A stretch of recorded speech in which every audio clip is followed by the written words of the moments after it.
नमस्कार, आप देख रहे हैं सी न्यूज भारत। मैं हूं आपके साथ स्नेहा सिंह। वक्त हो गया है न्यूज बुलेटिन का। इस बुलेटिन में हम जानेंगे कि किसके नेतृत्व में एपेक्स बैंक का हुआ वर्चुअल शुभारंभ, कहां दो समुदाय में हुआ खूनी संघर्ष। ऐसी तमाम खबरों पर विस्तार से करेंगे चर्चा। तो चलिए शुरू करते हैं खबरों का सिलसिला। यूक्रेन में medical students guardians association Aligarh chapter की एक आवश्यक बैठक स्वर्ण जयंती नगर स्थित एक रेस्टोरेंट में आहूत की गई। इस बैठक की अध्यक्षता एसोसिएशन के पदाधिकारी पंकज धीरज ने की। संचालन डॉक्टर विश्वामित्र ने किया। बैठक का संयोजक आमोद उपाध्याय ने बताया कि बैठक में एसोसिएशन के पदाधिकारियों के बीच मेडिकल स्टूडेंट्स के भविष्य व अन्य विषयों पर गंभीर चर्चा हुई। बैठक में सर्वप्रथम ऑपरेशन गंगा के लिए केंद्र सरकार व प्रधानमंत्री का आभार जताया। साथ ही सर्वसम्मति से तय हुआ कि यूक्रेन से भारत वापस आए मेडिकल विद्यार्थियों को देश के ही पर्याप्त मेडिकल कॉलेज में उनके सेमेस्टर के हिसाब से समायोजित किया जाए, जिसके लिए शीघ्र ही देश के पीएम एवं यूपी के सीएम को व्यक्तिगत रूप से प्रतिवेदन दिए जाएंगे, जिसमें अलीगढ़ सांसद, सभी विधायक, मंडलायुक्त व जिलाधिकारी का सहयोग लिया जाएगा।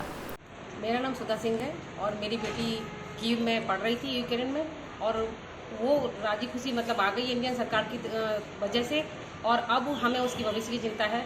और हम चाहते हैं कि सरकार हमारे बच्चों को इंडिया में ही अच्छी सुविधा दे और मेडिकल में उसको अच्छे से मतलब कॉलेज मिले, जिससे कि वो देश की सेवा कर सके और देश के बच्चे देश में ही पढ़ें। ये बहुत अच्छा होगा। हमारी इंडियन सरकार ने हमारे साथ बहुत अच्छा कोऑपरेट किया, जिससे हमारे बच्चे बिल्कुल सेफली हमारे घर आ चुके हैं। मैं माननीय प्रधानमंत्री जी को थैंक यू बोलना चाहूँगी, सब गार्जियंस की तरफ से थैंक यू बोलना चाहूँगी। उन्होंने बहुत सराहनीय कार्य किया है। बस इतना ही कहना चाहूँगी। लोगों का जो अलीगढ़ के अंदर जो अभिभावक हैं, जिनके बच्चे एमबीबीएस के लिए यूक्रेन देश में अध्ययनरत थे और जो वहाँ के रूस के साथ बाहर के हालात बन गए, जिसकी वजह से गवर्नमेंट ऑफ इंडिया ने ऑपरेशन गंगा के तहत उन बच्चों को यहाँ इंडिया बुलाया अपनी संरक्षक देते हुए, और वो सुरक्षित वापस आए। अब सबसे बड़ा भविष्यगत दिक्कत जो आ रही है ऐसे बच्चों के साथ में है कि वहाँ यूक्रेन को तहस नहस कर दिया गया है रूस के द्वारा। वहाँ मेडिकल कॉलेज में हालांकि जैसा जानकारी मिली है और कुछ बच्चे कर भी रहे हैं, कुछ बच्चे नहीं भी कर पा रहे हैं, कि वहाँ पे ऑनलाइन क्लासेस स्टार्ट कर दी गई। वो बिकॉज केवल और केवल इस वजह से कि वहाँ की रेवेन्यू जनरेट होता रहे और इंडियन स्टूडेंट वहाँ से कहीं इधर उधर न जाए। लेकिन हम भारतीय और यहाँ भारत के अंदर में हम अभिभावक होने की वजह से हमें बच्चों के भविष्य को, ये मेडिकल डिग्री है और सबसे ज़्यादा प्रैक्टिकल बेस्ड सब्जेक्ट है इसमें, तो थर्ड ईयर और सेकंड ईयर के बाद में सब प्रैक्टिकली स्टार्ट हो जाता है और 5.5 साल की डिग्री वहाँ से मिलती है। इंडिया के अंदर में हमारा सबसे ज़्यादा मांग हम लोगों की है, और कल हम 24 तारीख को जंतर मंतर पर वहाँ पे शांतिपूर्वक रूप से इस मांग करने जा रहे हैं कि हमारे जितने भी भारत के बच्चे हैं जो मेडिकल स्टूडेंट्स हैं, उनको भारत सरकार के द्वारा ही स्थानीय मेडिकल कॉलेज में समायोजित किया जाए उनके सेमेस्टर के हिसाब से, जिससे कि उनकी पढ़ाई को बाधित ना हो, और क्योंकि उनका उद्देश्य केवल समाज सेवा और देश सेवा, चिकित्सा सेवा के माध्यम से देश की सेवा करना है। अलीगढ़ से सीनू संवाददाता संजीव शर्मा की रिपोर्ट। छत्तीसगढ़ के मुख्यमंत्री भूपेश बघेल ने आज अपने निवास कार्यालय में आयोजित कार्यक्रम को संबोधित करते हुए छत्तीसगढ़ राज्य सहकारी बैंक की कुनकुरी और लेलुंगा शाखा का वर्चुअल शुभारंभ किया। सहकारिता मंत्री डॉक्टर प्रेम साय सिंह टेकाम, अपेक्स बैंक के अध्यक्ष बैजनाथ चंद्राकर मुख्यमंत्री निवास में उपस्थित थे। बाकी उच्च शिक्षा मंत्री उमेश पटेल, संसदीय सचिव एवं विधायक कुनकुरी यूरी मिन्स, विधायक पत्थलगांव रामपुकार सिंह, विधायक जसपुर विनय कुमार भगत, विधायक चक्रधर सिंह सिदार, विधायक लालजीत सिंह राठिया, विधायक प्रकाश नायक कार्यक्रम वर्चुअल रूप से जुड़े रहे। तो ये किस तरह से सबसे पहले तो आदरणीय मुख्यमंत्री बड़े भैया भूपेश बघेल जी को मैं धन्यवाद देना चाहूँगा कि उन्होंने हम लोगों की मांग को माना और आज एपेक्स बैंक लगभग 2.5 साल में इसके पीछे लगे रहना पड़ा, क्योंकि आरबीआई से कुछ पूर्ति नहीं हो पा रही थी, कुछ कमी रह जाती थी, तो बार बार लेटर्स आ जाते थे, फिर उसको करके भेजते थे। इसलिए काफ़ी संघर्ष के बाद आज एपेक्स बैंक कुनकुरी को मिल पाया है। लगभग 16,000 किसान परिवार को इसका लाभ मिलेगा और आने वाले समय में और भी किसान इसमें जुड़ेंगे। तो बैंक का खुद का ज़मीन नहीं है, जिसकी लेकर भी बात उठी थी भाषण में, नहीं, उसके लिए क्या प्रयास कर रहे हैं? उसके लिए हम लोग प्रयासरत हैं। बहुत जल्दी बैंक को अपनी ज़मीन मिल जाएगी और उसका अपना भवन भी होगा। किराए के भवन में बहुत ज़्यादा समय एपेक्स बैंक को नहीं रहना।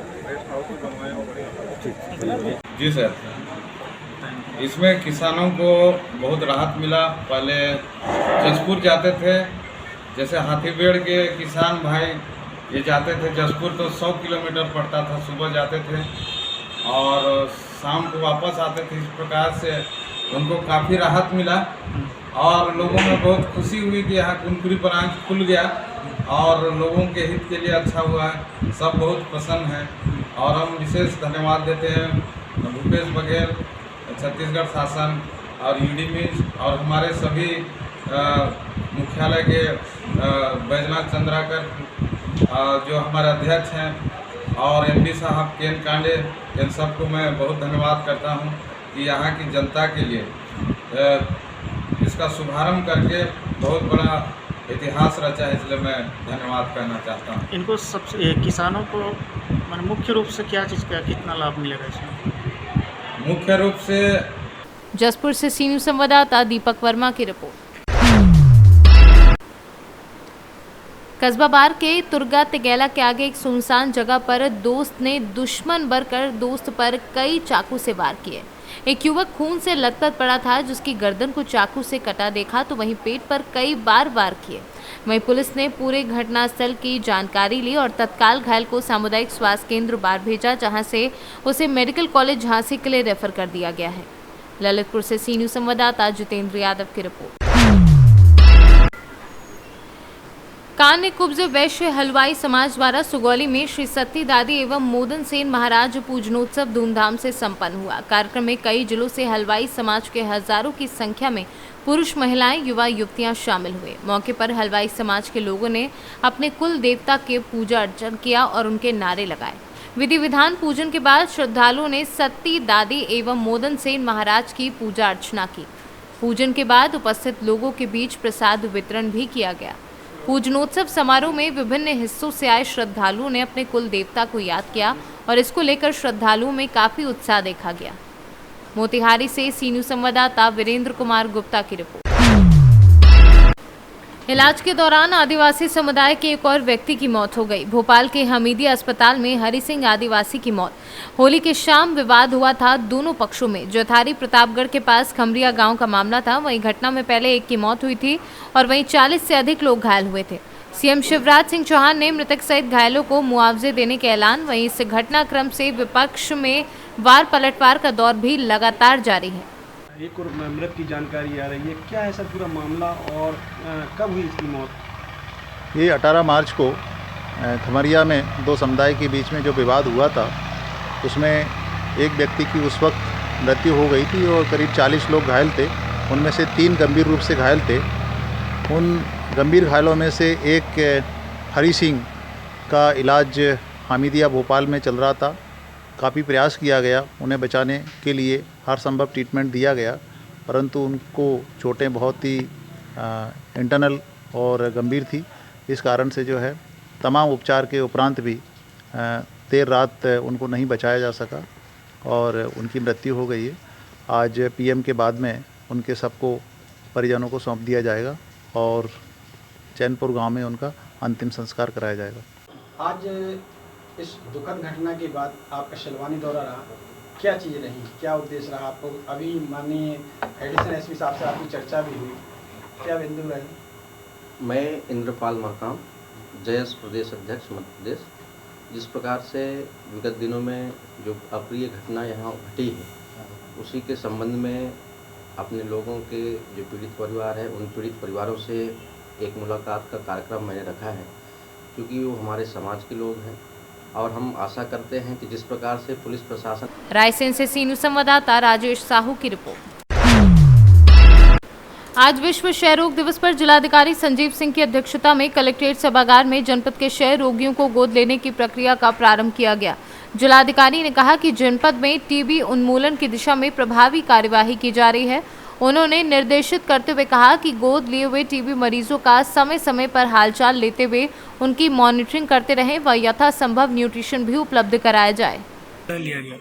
माननीय प्रधानमंत्री जी द्वारा लक्ष्य रखा गया है कि 2025 तक टीबी को भारत से उन्मूलन कराना है। इस लक्ष्य के तहत आज विश्व क्षय रोग दिवस के अवसर पर जो गोद लेने का लक्ष्य रखा गया था 0 से 18 वर्ष के बच्चों का, उसमें 700 का लक्ष्य था। उसके अगेंस्ट जनपद चंदौली ने 712 बच्चों का अधिकारियों के द्वारा, स्वयं मेरे द्वारा और जो हमारे विभिन्न सामाजिक संगठन हैं उनके द्वारा गोद लिया गया है। वो बच्चों की जो गोद लिए बच्चे हैं उनकी देखभाल को करेंगे। साथ ही साथ इस विषय में चिकित्सा अधिकारियों को निर्देशित किया गया है कि वो टीम बनाकर टीबी के रोगियों मरीजों को जो है चिन्हित कराएंगे, उनका ट्रीटमेंट का विशेष रूप से ध्यान रखेंगे और जो उनको उपचार एवं शिक्षा योजना के अंतर्गत धनराशि दी जाती है उसको सुनिश्चित कराएंगे। टीबी को हराने के लिए जो जागरूकता जरूर उत्पन्न की जाने की ज़रूरत है और इस तरह के अभियान चलाए जाएंगे जिससे कि लोग टीबी के विषय। चंदौली से सीनू संवाददाता सुमित सिंह की रिपोर्ट। देवरिया में एसओजी देवरिया व थाना रुद्रपुर पुलिस द्वारा हत्या की घटना का अनावरण किया गया है, जहां पुलिस ने 2 अभियुक्तों को गिरफ्तार किया है और घटना में प्रयुक्त पिस्टल में कारतूस पुलिस ने बरामद किए हैं। 21 मार्च की रात में मृतक दिनेश प्रसाद जो एक ऑटो रिपेयर की दुकान पे काम करता था, जा रहा था, उसी के साथ काम करने वाले एक उसके प्रतिद्वंदी रामराज ने अपने एक दूसरे मित्र हिमालय की मदद से उसको गोली मार दिया। घटनाक्रम की छानबीन करने पर यह पता चला कि ये पहले किसी दूसरी दुकान पे काम करते थे, जहां से रामराज नामक ये जो अभियुक्त है इसको निकाल दिया गया था और उसके मालिक ने इसके साथ मारपीट किया था। उसे यह अंदेशा था कि ये जो मारपीट की घटना हुई है या जो उससे निकाला गया है वो दिनेश प्रसाद मृतक ने ही उसे वहाँ से निकलवाया है और वो लगातार उसको तब से उसके पीछे पड़ा हुआ था। घटना वाले दिन उसने पहले उसको टेलीफोन करके उसके लड़के को एक दूसरी जगह बुलाया कि। देवरिया से सीनू संवाददाता ज्ञानेंद्र नाथ मिश्रा की रिपोर्ट। मधुबन पुलिस ने गुप्त सूचना के आधार पर गुरुवार को थाना क्षेत्र कोई लोहरा मुसरटोला में शराब तस्कर जल्दी देवी उर्फ जयकल देवी को गिरफ्तार कर जेल भेज दिया है और पुलिस ने इस पूरी घटना का खुलासा किया है। मोतिहारी से सीनू संवाददाता राकेश कुमार पांडे की रिपोर्ट। प्रयागराज जिले के विकासखंड कौंदियारा में ग्राम प्रधान ने मनरेगा के तहत कराए गए कच्चे कार्य योजना के काम के बाद पक्की कार्य योजना की वित्तीय स्वीकृति को लेकर आज कौंदियारा विकासखंड के प्रधानों ने कार्यालय में बैठक की। इस मौके पर प्रधान संघ उपाध्यक्ष सत्येंद्र त्रिपाठी के साथ प्रधान संघ अध्यक्ष कृष्णानंद ओझा के साथ ग्राम प्रधान मौजूद रहे। प्रधानों का कहना था कि खंड विकास अधिकारी के द्वारा लगातार हीला हवाली बढ़ती जा रही है, जिससे गांव के विकास कार्यों में देरी हो रही है। इस बीच कौंदियारा विकासखंड के कर्मचारियों के द्वारा प्रधानों के साथ बेअदबी से बातचीत कर ब्लॉक परिसर से बाहर निकाला जाने लगा, जिसको लेकर ग्राम प्रधानों ने विरोध किया तो खंड विकास अधिकारी ने पुलिस बल का प्रयोग किया, जिससे ग्राम प्रधानों में काफी आक्रोश है। क्या मामला यहाँ पे कहेंगे आप? आज कौंदियारा विकास खंड में हमारे तमाम ग्राम प्रधान निरंतर 2-4 दिन से लगातार अपने मनरेगा के कार्य स्वीकृति के लिए दौड़ रहे हैं और अधिकारियों द्वारा रोज इनको आजकल टरकाया जा रहा है। कल यहाँ की संबंधित खंड विकास अधिकारी महोदया ने हमारे ग्राम प्रधान बंधुओं से कहा कि आप लोग कल आ जाइएगा, हम सभी के ग्राम सभा की जो भी स्वीकृतियाँ बाकी हैं हम सबको क्या कहते हैं आपकी स्वीकृति दे देंगे। और जब हमारा प्रधान यहाँ 11 बजे 11:30 बजे से आना चालू हुआ और उसके बाद 1 बजे तक हमारी बीडीओ महोदया नहीं आई और जब संख्या बढ़ी तो हमारे ग्राम प्रधानगण अपने एक बैठक कार्यालय बनाया गया है। ये हमारे प्रधानों का नहीं है, ये दुर्भाग्य है, ये सभागार इन अधिकारियों का है। अब उस कमरे में अधिकारियों के कमरे में हमारे प्रधानगण बैठ गए तो उनको ये लगा कि ये गंदा कर देंगे, तो उन्होंने हमें वहाँ से यह दूसरे द्वारा उनको माध्यम से पता चला कि यहाँ प्रचार चल रहा है पंचायत के प्रतिनिधि के निकाय का जो चुनाव हो रहा है, इसके लिए एकत्रित हुए हैं। किस बात को क्या आपको? हमारा वित्तीय वर्ष जो 2021-22 का जा रहा है, 4 दिन बाद ये क्लोजिंग होगा, तो तमाम ग्राम पंचायतों हमारे प्रधानों को न तो एक तो स्वीकृति नाली की मिली है, न इंटरलॉकिंग की स्वीकृति मिली है। 2 दिन से बीडीओ मैडम उनको लॉलीपॉप दे रही हैं कि कल आओ, आ जाओ। आज के लिए उन्होंने कहा था कल मैं 12 बजे पक्का आप लोगों को सारी स्वीकृतियाँ दूंगी। आज उन्होंने 12 बजे के लिए बुलाया था। सारे प्रधानगण हमारे उपस्थित हुए। इसके बाद उनसे फ़ोन पे वार्ता हुई। मैडम बोली किसी से बोल रहे हैं भनौरी हूँ, किसी से बोल रही हूँ पीढ़ी हूँ, बस आ रही हूँ। ये उनका डबल स्टैंड था। अब किसी राजनीतिक पार्टी ने उनको फ़ोन किया होगा, प्रधान अपना मीटिंग कर रहा है, एमएलसी का चूँकि चुनाव है, हो सकता है लगता रहा होगा प्रधान 1 करोड़ ले रहा है क्या, चूँकि हमारे प्रधान संघ से भी हमारा साथी कोई न कोई लड़ रहा है, तो हो सकता है डबल स्टैंड अपना उनके दिमाग में या किसी ने मिसगाइड किया हो। तो उन्होंने प्रशासन को सूचित किया। तो यहाँ हमारे एसओ साहबा उन्होंने बहुत तवज्जो के साथ समझाया सबको कि भाई आचार संहिता चल रही है, इस तरह की सूचना है, आप लोग कहीं और बैठ लें। तो हम लोगों को यहाँ जो है कोई वार्ता नहीं करने दिया जा रहा है और मैडम हमारी आ आज भी के नहीं बाद रही। ब्लॉक में प्रधान नहीं आएगा। अब अगर किसी बुलावे पे भी मैडम नहीं या आएगा। कोई कर्मचारी खुद ब्लॉक अगर चलावे, प्रधान से ही ब्लॉक चल रहा है, सबकी नौकरी चल रही है। अभी आदरणीय त्रिपाठी जी ने हमारे अभी सब सारे मंतव्य दिए हैं आपको, तो अगर इस तरह से होगा तो हम लोग आगे सीडीओ साहब से मिलेंगे। प्रयागराज से सीनू संवाददाता मंगला प्रसाद पटेल की रिपोर्ट। रोहतास जिले के चिनारी थाना परिसर में बुधवार को भूमि विवाद निपटारे को लेकर अनुमंडल पदाधिकारी मनोज कुमार के द्वारा एक बैठक की गई, जिसमें अंचलाधिकारी एवं थाना अध्यक्ष उपस्थित थे, जिसमें कुल 5 गंभीर मामले में सुनवाई की गई तथा 3 मामले का निष्पादन किया गया। लंबित 2 मामलों में थाना प्रभारी एवं अंचलाधिकारी को निर्देश किया गया कि मामले की स्थानीय जाँच करते निष्पादन के संबंध में कृत कार्यवाही करें। आज बैठक का उद्देश्य क्या है? जैसा कि पता है कि सरकार का निर्देश होता है कि पाक्षिक बैठक डीएसपी, एसडीपीओ और एसडीओ को किया जाना होता है भूमि विवाद को लेकर। आज हम लोग चिनारी में ऐसे गंभीर भूमि विवाद के मामले जो किसी कारणवश सीओ या थाना के लेवल पर नहीं हो पाया है या मेरे संज्ञान में जरूरत है, इसी उद्देश्य से हम लोग ऐसे कुछ गंभीर भूमि विवाद बैठक पूर्व से सूचना दे के हम लोग आज सुने। वैसे 5 गंभीर मामले थे जिसमें कि 3 का हम लोग डिस्पोजल सीओ और बाकी लोग के सहमति के आधार पर कराना चाह रहे हैं, ठीक है, जिसमें 26 को आगे एक बैठक रखी गई है। बाकी 2 मामला जो कुछ जांच से संबंधित स्थानीय सीओ को थाना प्रभारी के जाकर करने के लिए बोला गया। साथ ही हम लोग चौकीदारी परेड के जिसके बारे में आपको एसडीपीओ साहब बता दें। रोहतास से सीनू संवाददाता पंकज कुमार की रिपोर्ट। फिलहाल इस न्यूज बुलेटिन में बस इतना ही। देश दुनिया की ऐसी तमाम खबरों को देखने के लिए बने रहें सी न्यूज भारत के साथ।